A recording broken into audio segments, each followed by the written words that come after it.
The clapping was the final straw. That slow, polite applause people give when they're just glad a song is over and the awkward spotlight moves to someone else. I stood near the punch bowl, which, by the way, was ginger lime, something that tasted like perfume, and listened as people around me whispered things they thought I couldn't hear. She's still dancing with him? Wasn't she here with that guy in the gray jacket? No one ever said my name. Maybe I don't blame them. I hadn't spoken to anyone in over an hour. I just stood there, holding a crumpled napkin, pretending to scroll through non-existent texts, watching my wife sway back and forth with a man whose name I hadn't even caught. But it wasn't the dance that broke me. It was the smile. That smile. The one I hadn't seen in our house since the ceiling leaked and we spent a whole weekend catching rain in pots and pans. That dumb, unfiltered smile that crinkled her nose and made her look 16 again. The one that used to be mine. Tonight, it wasn't. She wore a navy blue dress with a slit that made her legs look like a poem someone wasn't supposed to read out loud. I noticed it. So did everyone else. Especially him. I wish I could say I looked away. I didn't. I watched the whole thing like a man tied to train tracks. She leaned in when he whispered. She tilted her head like she used to with me. And when she laughed, really laughed, it echoed. Not just across the floor, but inside my ribs. I checked the time. 9:42 p.m. She hadn't looked at me since 8:17. I know because I checked then too. I'd rehearsed lines in my head. Clever things to say when she finally walked back to me. Jokes to mask the panic. Observations about the venue, how the flowers were fake, how the appetizers were cold. I even considered complimenting her, like a desperate stranger. You look radiant tonight. But she never came back. And when the second slow song started, some recycled string cover of a pop song she used to hum doing laundry, she leaned her head against his chest like that was always the plan. That's when I walked out. No drama. No slam doors. Just the squeak of my shoes on the marble as I passed servers and donors and people who knew exactly what was happening. I could feel their pity crawling up my neck. I got in the car. Didn't turn it on. I sat there for 40 minutes. No calls. No texts. Nothing. Just me and the buzz of my own thoughts, each one uglier than the last. But here's where it gets strange. Reddit. Exactly at 10:32, she texted me. Where did you go? I've been looking everywhere. Everywhere? Really? She hadn't moved more than 10 feet from him all night. But suddenly, the woman who forgot I existed was looking everywhere. I didn't reply. Not then. Because what happened next, the part she never expected, was already in motion. And when regret finally crawled its way into her heart, I wasn't standing there waiting. I didn't drive home right away. I didn't even know where I was going. The night had pressed down on my chest so hard that I just needed to move away from that place, from those people, from the echo of her laughter wrapped around someone else. So I drove. Past gas stations I didn't need. Past open diners glowing with the kind of yellow light that made me feel lonelier just looking at them. I ended up at an empty overlook outside town. A place we used to come to when we were broke and in love and thought that the night sky saw things. Funny. I used to trace constellations with my fingers on her skin. Now I just stared at them through the windshield, trying to remember the last time she even touched my hand without it being a reflex. At 11:08 p.m., she called. Not texted. Called. I almost dropped the phone. I watched the screen light up with her name, and something in me, that stupid, aching part, almost answered. But I didn't. Instead, I let it ring, my hand hovering like it might burn me. And then it stopped. 1 second later, a message came through. Calvin, where are you? I'm worried. Please call me. Worried? That word clawed at me. Because she hadn't looked worried when she was draped across him like a silk scarf. She hadn't looked worried when her eyes passed over me like I was wallpaper. She only became worried when the accessory she brought to the gala vanished. I sat there for nearly an hour after that. No music. No movement. Just me in a car that smelled faintly of her perfume, which she'd sprayed on herself in our shared bathroom while humming and not once asking if I was ready. Around midnight, I finally drove home. The house was dark. No lights, no car in the driveway. She wasn't back. I wasn't surprised. I took off my shoes and stood in the entryway like a guest. For a moment, I just listened. Not for sounds, for memories. For the way we used to laugh while making late-night grilled cheese. For the sound of her humming in the shower, that same melody she always messed up halfway through. But the house was cold and quiet and full of ghosts that didn't even know they were dead yet. I poured a glass of water and stared at the living room. It still had all our wedding photos up. The one from the beach, where her veil caught in the wind. I remember thinking she looked like something out of a painting that day. I used to show that photo to people like it was proof that somehow I'd gotten lucky. Now it looked like a lie. I went upstairs, loosened my tie, and sat on the edge of the bed. That's when the second text came in. I'm coming home now. I'm sorry if I made you uncomfortable tonight. I didn't mean to. Can we talk? Uncomfortable. Not hurt. Not humiliated. Not invisible. Just uncomfortable. That's the word she picked. I didn't reply. I didn't know how. I just stared at it and thought about how easily she could shift into damage control. As if all of this could be solved with a conversation. As if watching her twirl in someone else's arms like I never existed was something I could be talked out of. Around 1:20 a.m., headlights flashed across the window. I didn't move. I heard the key in the lock, the door open, her cautious steps on the stairs. She peeked into the bedroom like a teenager coming home past curfew. Hey, she said softly, as if that one syllable could make this normal again. I looked at her. Her lipstick was smudged. Her earrings were gone. And the dress, the one that made everyone stare, it had a small tear near the seam, like maybe something had gotten too close. I didn't know you left, she added, eyes wide like that was the real betrayal. I finally said something. Quiet, but clear. You didn't look for me, Mallory. You looked through me. She flinched. Just barely. But I saw it. I didn't mean for it to seem like that. Tyson's just a colleague. My laugh surprised both of us. It was bitter, sharp, and short. I wasn't asking. She stepped closer, like I'd invited her. She put a hand on my arm. I thought you knew I loved you, she whispered. That's when I stood up, walked right past her, into the bathroom, shut the door. I didn't lock it, but she didn't follow me either. And that silence told me everything I needed to know. What came the next day, the emails I found, the invitation that wasn't meant for me, the truth she never expected I'd find. That's when things spiraled. And I haven't even told you the worst part yet. The next morning felt like a quiet war zone. The kind where nothing explodes, but everything's already destroyed. I got up before she did, mostly because I couldn't sleep. Every time I closed my eyes, I saw that dance, her hand resting on his chest, her eyes squinting from smiling too hard, her mouth close enough to his ear to make me feel nauseous. It wasn't even jealousy anymore. It was grief. I was mourning something I couldn't bury yet. A marriage that was still technically alive but had stopped breathing years ago. Mallory came downstairs about an hour later, moving slowly, as if testing the weight of the air between us. She poured coffee like it was just another day. Didn't say good morning. Didn't even ask how I slept. Just took her mug and sat at the table like someone waiting to be forgiven without asking for it. I didn't say anything either. I watched her thumb scroll through her phone. Her reflection in the window made her look hollow. Maybe she felt guilt. Or maybe she was just tired. I couldn't tell anymore. I'd lost the ability to read her. Then something weird happened. She looked up and said, "By the way, thanks for coming last night. I know that's not your thing." I blinked. That was it. Thanks for coming. Not, I'm sorry I ignored you. Not, I shouldn't have danced with a man for 2 hours while pretending you didn't exist. No, just a thank you, like I'd done her a favor by breathing beside her in public. She stood and kissed the top of my head. Lightly, like a nurse might kiss a sedated patient. Then she left for work. The door clicked behind her, and that sound shattered something in me.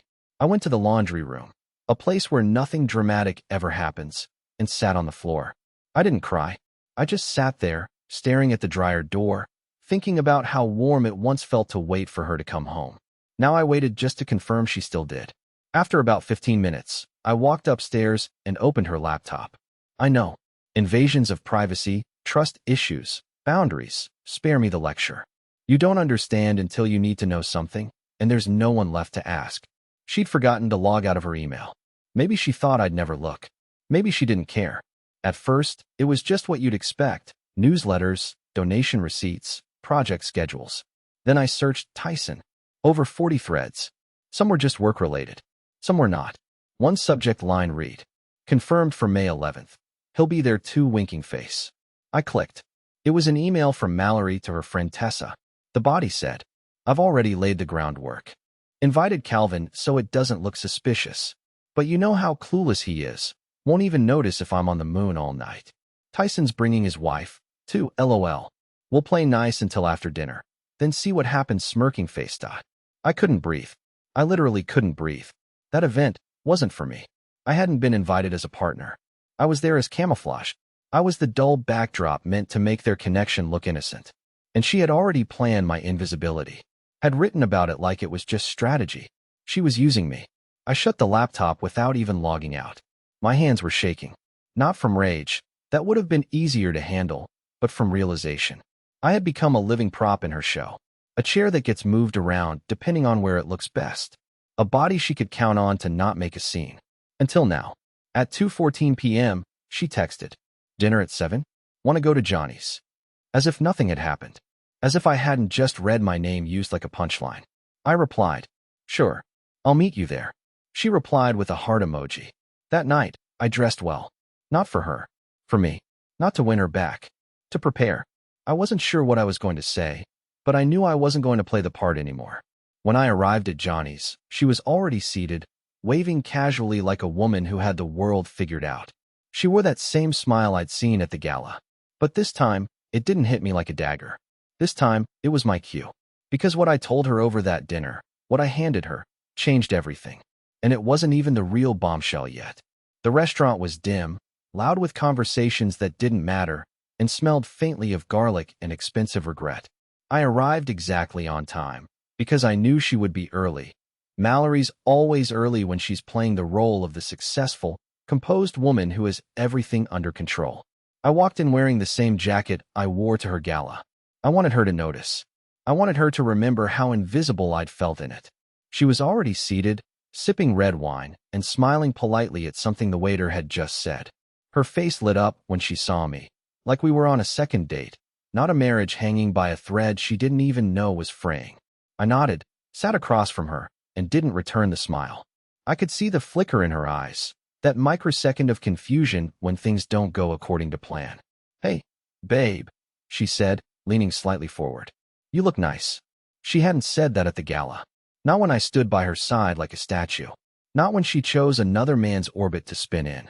But now she noticed. Now I looked nice. I didn't answer right away. I looked down at the menu, though I already knew I wouldn't be eating. She kept the charm act going. I've been thinking about what happened, she said, swirling her wine. And I really want us to clear the air. That's when I pulled it from my pocket. A plain white envelope. Thick. Quiet. Like a loaded weapon disguised as something boring. I slid it across the table toward her. She looked down at it, then back at me. What's this? Open it. I said it gently, not with anger. Just empty certainty. Like someone who already knows what's behind the curtain. She hesitated, then carefully opened it. Inside were 20 printed pages. Some emails. Some screenshots. One photo. Not a scandalous one. Just her, standing far too close to Tyson in the hotel lobby after the gala, with his hand on the small of her back. I saw her face fall without her lips moving. She flipped through the first few pages in silence. The smile drained like color from a cheap watercolor painting left in the rain. Her fingers trembled slightly. Calvin, she whispered. You went through my stuff? I had to. You stopped telling the truth a long time ago. She looked up at me, eyes already glossing. It's not what you think. God, that line. That tired, desperate line. I think it's stitched into the DNA of cheaters everywhere. And yet, in that moment, I felt no power. No satisfaction. Just a kind of cold that didn't belong in a romantic restaurant. You wrote I was too clueless to notice, I said softly. You called me your beard for the night. You had it all planned. Me being there was part of the lie. Her mouth opened like she had something to say, but nothing came out. I was just dancing, she finally whispered. You weren't just dancing, Mallory. You were rehearsing your exit, and using me as the curtain. We sat in silence. The waiter came by twice. Neither of us noticed. Then she said something that shook me more than I expected. I didn't mean for it to go this far. It just felt good to be seen. That sentence. Felt good to be seen. I'd been screaming for that in my head for years, and now she said it, like I was the wall, and he was the mirror. Like I hadn't tried. Like my love had gone unnoticed because it wasn't shiny enough for her new world. I stood up. She reached for my hand. Please don't do this here. I pulled my hand back. Not violently, just firmly. You already did. I left the envelope on the table. She didn't follow me. I got in the car and drove home. But I didn't go inside. I parked 2 blocks away and just sat there. I don't know what I was waiting for. Maybe I thought she'd chase me. Maybe I thought she'd call, try to salvage something. She didn't. Instead, when I finally walked in an hour later, I saw a soft light in the living room, her laptop open, glowing on the couch. I walked toward it slowly, like approaching something you know is going to hurt, but you touch it anyway. An email draft was open. Unsent. Addressed to Tyson. The first line read, "I think he knows everything. We need to be careful." I closed the lid. Careful? That's all I was to her now, a threat to be managed. And in that moment, something inside me stopped grieving. Because now, I was done being careful too. I didn't sleep that night. I lay in bed with my eyes open, staring at the ceiling like it had answers. Mallory didn't come home. I didn't even know if she'd left the restaurant and gone straight to him, or if she was driving around trying to figure out which lie would hurt the least. I didn't care anymore. That's not true. I did care, but not in the way I used to. It wasn't the kind of pain that made you beg for someone to come back. It was the kind that made you start packing even before they walked out the door. I got up at dawn. The house was still. Milton, our dog, followed me down the stairs with slow, confused steps. He must have sensed something. He kept glancing at the front door like he was waiting for her to. I sat on the couch with my coffee and stared at her laptop again. It was still there, closed, like an unanswered question I wasn't sure I wanted to ask again. But I did. I opened it slowly, almost apologetically, like the machine might judge me for it. She hadn't closed the draft. It was still there, waiting, as if it had frozen in time. I read that line again. I think he knows everything. We need to be careful. Then I scrolled down. There was more. If it all blows up, I'll say we were just talking. That nothing ever happened. I don't think he has anything real. He's too soft for confrontation. Just keep your story straight. Too soft. That's how she described me. Too soft. The same man who worked double shifts so she could quit her job and go back to school. The same man who spent 2 weeks sleeping in a chair at the hospital when her mother had surgery. The same man who stood quietly at her side while she rewrote our life story in front of her friends to make herself sound more impressive. Too soft. I felt something strange rise in my throat. Not anger. Not sadness. It was embarrassment. For staying this long. For letting someone narrate my life like I didn't have a voice in it. I felt like I'd spent years standing in a room where everyone else was speaking a language I didn't understand. I forwarded the email to myself. Then I opened another tab. A new message. This one was to our shared accountant. Subject, separation of accounts, urgent. I didn't know what I was doing exactly. I just knew I had to start moving. I couldn't sit in that house anymore, waiting for a woman who planned her excuses in advance. Around 9 a.m., Mallory finally walked in. She was still wearing the dress from last night. Her heels dangled from her fingers. Her hair was a mess, her mascara smeared under her eyes. She didn't look powerful. She didn't look guilty either. She just looked inconvenienced. I didn't want to make things worse, she said quietly, like she was easing into the conversation, testing the ice. I didn't respond. I just nodded once, slowly, like a man watching the final scene of a movie he already knew the ending to. She sighed. Can we talk, please? I'll tell you everything. I stood. Don't bother. I already read your rehearsal. She flinched. I walked past her toward the stairs, and as I did, she reached for my hand again, just like she had at the restaurant, and again, I pulled it away. I didn't want that touch. Not anymore. Not when I knew it came second, third, maybe even fourth to someone else. I didn't cheat, she said quickly, desperation finally creeping in. I swear on my life. I turned to her and said what I had rehearsed all night. Then what were you planning to be careful about, Mallory? Your choice of wine. She went quiet. Completely still. I continued. You used me. You planned to keep me close enough to not ask questions, but far enough to not get in your way. You wrote that you'd handle me if things blew up. What am I? Your assistant? Your liability? Her lip trembled. She finally started to speak, but I didn't let her. Don't answer that. I already know. And I walked away again. Later that afternoon, I packed a single bag. Not everything. Just enough. I didn't want to storm out like in the movies. No dramatic exits. No slamming doors. I just needed space, somewhere I could breathe without choking on her lies. As I walked out, Mallory sat on the bottom step of the staircase, holding her phone, crying quietly. I paused, one hand on the doorknob, thinking maybe she'd say something real. Something that felt human. Instead, she whispered, Do you really hate me now? I didn't look at her. I just said, I don't even know who you are anymore. I closed the door behind me. Not hard. Just final. I stayed in a cheap motel that night. No TV. Just silence. I sat on the edge of the bed and stared at my phone. No missed calls. No texts. Until 2:43 a.m. A photo. Her, standing in the hallway of our house, holding the envelope I'd left on the table at the restaurant. Caption. Is this all I am to you now? I didn't reply. Because what she was to me had already been decided the second she handed someone else the smile she used to save for me. And what happened next? That was the part she never saw coming. By the third day away from the house, I realized how terrifying peace could be. Not because it hurt, not in the way people think. It's not the crying, or the pacing, or the sleepless nights. No, it's that moment when you don't feel anything at all. That strange stillness when your chest stops aching, not because you've healed, but because your heart has finally shut the lights off and walked away. I was staying in a roadside motel just outside the city, the kind of place with plastic flowers in the lobby and a vending machine that only took exact change. The window faced a parking lot and a barbed wire fence. Every morning, I'd stare at that fence like it was a metaphor I didn't want to admit made sense, a barrier with no clear reason for being there, but still enough to keep me locked inside myself. Mallory texted me constantly. Can we talk? I'll answer anything. Please, don't shut me out like this. You don't understand what I was going through. You left me in that restaurant like I was nothing. I didn't sleep with him. It was just emotional. It got messy. I swear, Calvin. Each one came with increasing desperation. But none of them came with an apology that wasn't about how I reacted. She was sorry I left. Sorry I read the emails. Sorry I saw her. Not sorry she lived in a dual reality where I was good enough for her holiday cards, but not good enough for her private fantasies. On the fourth night, I finally agreed to meet. Not for closure. That's a lie people tell themselves when they're afraid of walking away unfinished. I didn't want closure.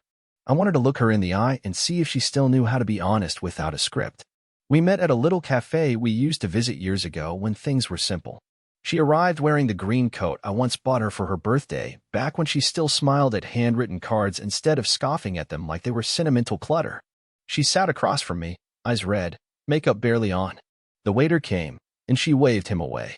Her hands were folded in her lap like a student waiting for a punishment she hoped wouldn't come. Thank you, she said quietly. I stared at her. For what? I asked. For meeting me. For not blocking me. For not giving up completely. I leaned forward. Mallory, I gave up a long time ago. I just didn't realize it until now. She swallowed hard, and for the first time, she didn't try to cry. Didn't try to act her way through it. Instead, she opened her purse and pulled out a small stack of folded paper. I wrote everything down, she said. I didn't know how else to explain it. I didn't touch them. You can say it, I replied. She exhaled slowly. I met Tyson at a conference 6 months ago. He complimented my work. Said things you haven't said in years. I know that's not your fault. I know I never gave you space to say them. I started needing someone to tell me I still mattered. You've always mattered, I said flatly. You just stopped believing it when it came from me. She looked like she'd been slapped. I didn't sleep with him, she said again. But we crossed lines. Too many of them. And the worst part is, I kept thinking I'd stop before it got real. But it got real fast. I didn't even notice how far I'd gone until you stood in that restaurant with that envelope and looked at me like I was a stranger. You were a stranger, I said. Then I asked the question I had buried since the moment I read the emails. Was I ever enough for you? Or was I just the safe bet? She looked down. You were the home I never deserved. That's the truth. It should have landed like redemption. It didn't. It felt like the final confirmation that all this time, I'd been trying to prove myself to someone who had already decided that love meant being exciting, not being consistent. That the man who picked her up at 3 a.m. after her friend's bachelorette party, the man who skipped promotions to help her chase her nonprofit dream, was less than a stranger who whispered validation over conference cocktails. She reached for my hand. This time, I let her. Not because I wanted to, but because I needed to know how it felt to touch someone you used to love and realize it meant nothing now. Her fingers curled around mine like a child clinging to a balloon already floating away. I want to fix this, she said. I pulled my hand back. You want to fix the version of me you can keep, not the damage you caused. She didn't argue. She just sat there, silent. When I stood to leave, she asked, so that's it. You're just gone. I turned to her and said, you danced with him like I wasn't there. But I was. Every second. Watching. And now, I'm not. That night, I returned to the motel, heart pounding but strangely calm. I stared at my reflection in the bathroom mirror and whispered one sentence to myself. You don't need her to regret it for it to be real. But she would regret it, just not in the way she expected. Because what I did next, the choice I made, would rewrite everything she thought she still had control over. The next morning, I packed up everything from the motel. Not because I was ready to go home, that place wasn't home anymore, but because I needed to step back into my life before Mallory tried to rewrite the ending for me. There's a moment after betrayal where your sense of self isn't just bruised, it's disoriented. You forget how to act without looking over your shoulder, waiting for someone to twist the knife again. But when I zipped up that suitcase and dropped the key at the front desk, I realized something had shifted. I wasn't angry anymore. I was done. I drove back into town without music, without noise. Just the sound of tires on pavement and the thudding realization that I was about to do something she never anticipated, not revenge, not cruelty. Just truth, delivered in the one place she couldn't manipulate. That evening, I invited a few people over. People who knew both of us, friends we had shared over the years. Not a party, not a confrontation, just a casual dinner for some old faces under one roof. Mallory didn't know. She was at her office late, like always. She told me over text that morning, maybe we can talk later this week. I replied, maybe. I spent the day preparing the house. Not cleaning it for her, preparing it for clarity. I printed out 3 of the emails she had sent to Tyson, the ones she couldn't lie her way around. I laid them inside a drawer in the living room coffee table, left slightly open, not in a dramatic way, just enough that someone curious would notice. I didn't want confrontation. I wanted quiet honesty to do the work for me. By 6:30 p.m., everyone had arrived. For couples, 3 friends, all of them smiling politely, sipping wine, sitting in the same chairs they'd filled during our game nights and birthday dinners. They asked about Mallory. I said she'd be joining soon. I said it with the kind of calm that made people unsure whether they were missing something. At 7:12 p.m., I heard her car. She came in through the back door, surprised to see the lights on in the living room. Surprised to see everyone seated, mid-conversation. Her face tightened, not fear, not yet, but that performative smile she always wore when she had to pretend nothing was unraveling. Wow, she said, laughing lightly. I didn't know we were hosting tonight. You weren't, I replied. I was. She looked around at the guests. All familiar faces. No strangers. But somehow, it made her more uncomfortable than if I'd filled the room with reporters. Because she knew exactly what it meant for these people to know who she really was. People began shifting. The air changed. One of the guests, Rachel, asked cautiously, "Everything okay?" I nodded. Perfect timing, actually. I wanted to share something with all of you. Mallory's eyes snapped to me, instantly alert. Calvin, maybe we should it. I think now's a good time, I interrupted. I reached into the coffee table drawer and pulled out the papers, folded them once, and handed them to Rachel. No performance. No speech. Just paper and truth. Rachel read silently for a few seconds, then looked up at Mallory with a mix of disbelief and sorrow. She passed the pages to her husband, who read them more quickly, his mouth tightening with each line. The papers moved down the line, quiet as a storm cloud forming in the middle of a picnic. Mallory stood frozen, hands clenched by her sides. This is private, she said, voice cracking. You had no right. You had no right to make me invisible, I answered. To write me out of our life while still wearing my last name like an accessory. She looked around the room.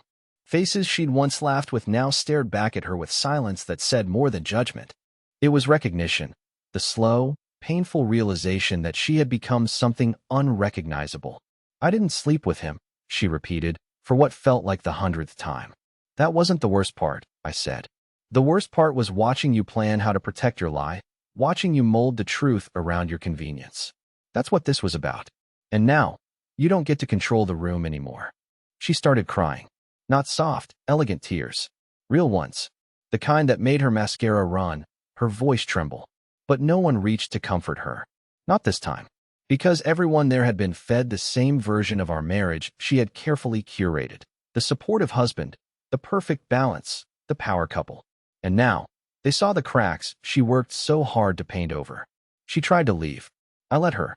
No grand exit. She just walked out into the night, her heels clicking on the tile like distant thunder. After she left, no one spoke for a while. Then Rachel asked, "What are you going to do next?" I looked at the empty doorway and said, "Start telling my story from the beginning. Without edits." The guests left one by one. Some hugged me. Some didn't know what to say. But every single one of them saw me now. For the first time in years, I wasn't just her husband. I was a man reclaiming his space. But Mallory's story wasn't over. Not yet. Because the final chapter, the one she tried to write without me, was about to take a turn she couldn't undo. 2 weeks passed. Not much changed on the surface. The kitchen light still flickered when I boiled water. Milton still nudged his leash toward the door at 8 a.m. sharp. The mail still arrived at 11:30, mostly junk and bills. But inside me, everything had changed. Mallory moved out the day after the dinner.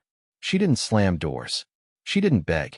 She simply packed 2 suitcases, handed me a short note I never read, and left her key on the entry table next to the framed photo from our 10th anniversary. The one where she leaned in and smiled. But I remember now, I was the only one looking at the camera. I didn't hear from her for a while. Then one afternoon, I got an email from her new address. The subject line read, "You were right. I didn't open it.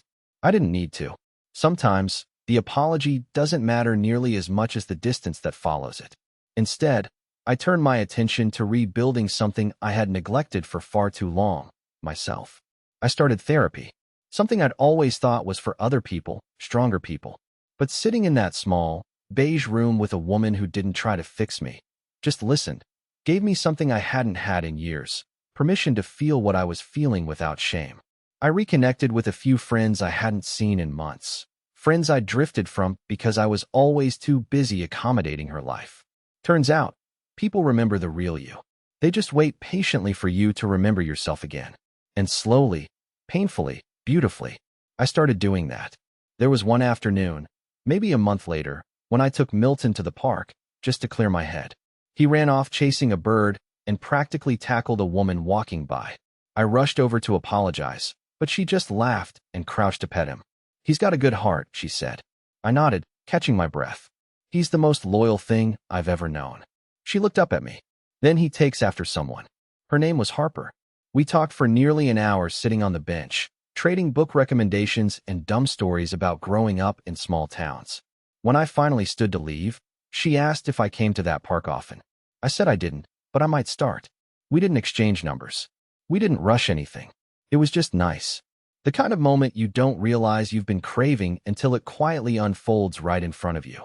That night, I walked home with Milton trotting beside me, and I felt it. Peace.